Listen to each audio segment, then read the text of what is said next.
Ikertzailearen gauan izango dugu txoko bat, zeinetan Europa osotik etorritako zientzialariak izango ditugu. Etorriko direlako gurera, unibertsitatera, espedizio batean. Espedizio horretan arakatuko dituzte gure kostaldeak.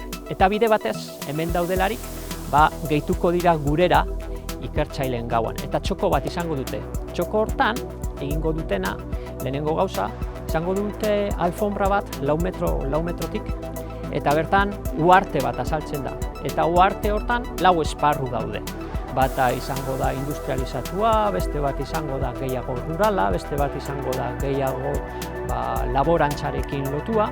Eta esparru horietari asoziaturik itsasoan egongo dira organismo desberdinak. Batzuk bizi ahal direlako esparru guztietan, beste batzuk bakarrik esparru jakinetan bizi ahal izango dira.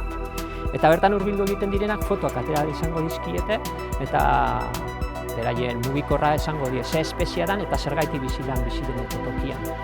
Bestela, badago organismo bat ez duela izenik, eta orduan bertan hurbilduko diren umeak edo pasatzen direnak lastu ahal izango dute zoologo izatera eta beraien izena jarri ahal izango diote organismo horri.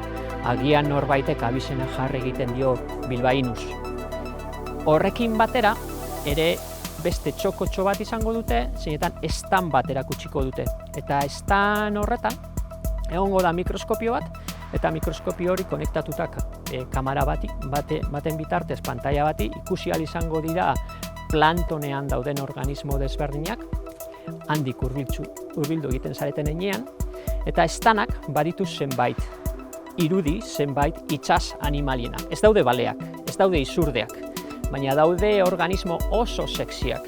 Eta sexy diran organismo horiek, argazki bat atera egingo diozuenean, selfie bat egingo zaretenean berarekin, dantza egingo dute zuen inguruan.